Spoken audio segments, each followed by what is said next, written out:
মাননীয় স্পিকার, আপনাকে অসংখ্য ধন্যবাদ। মাননীয় স্পিকার, পররাষ্ট্রমন্ত্রীকে তো আর চাইলেই পাওয়া যায় না, সুতরাং আমার প্রশ্নটি জলবায়ুর উপর না হলেও ওনার মন্ত্রণালয় সংশ্লিষ্ট, এই ব্যাপারে কোনো সন্দেহ নাই।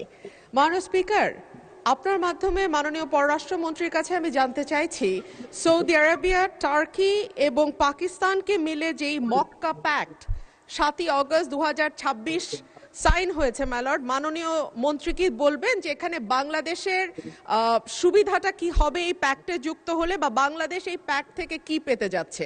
ধন্যবাদ মাননীয় স্পিকার। মাননীয় পররাষ্ট্রমন্ত্রী, এটি সম্পূরক প্রশ্ন নয়, তবু আপনি চাইলে উত্তর দিতে পারেন বা নোটিশ চাইতে পারেন। মাননীয় পররাষ্ট্রমন্ত্রী।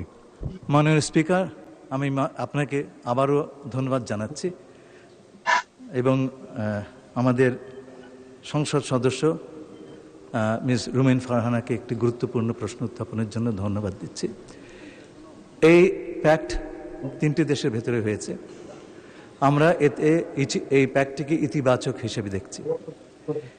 এতে যোগদান করার বিষয়টি এখনো আসেনি, কারণ এটা নির্ভর করছে যারা এই প্যাক্টের সদস্য তাদের অভিপ্রায়ের ওপর।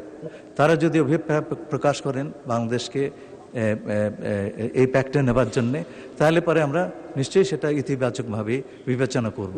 কিন্তু তার আগের ভালো মন্দ এটা এই বিষয়টি আলোচনা করাটা সম্ভবত একটি সেই সময়টি এখনো আসেনি।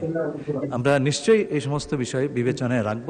তবে আমাদের মনে রাখতে হবে একটা কথা, যে এই প্যাক্ট এটা যদি বিস্তৃত হয় এবং এটা হচ্ছে বিশ্ব মুসলিম সমাজের আত্মরক্ষার একটি ব্যবস্থা, এবং এটা আমাদের পরিবারের, মুসলিম পরিবারের আভ্যন্তরীণ বিষয়।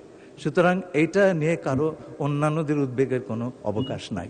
আপনাকে অসংখ্য ধন্যবাদ।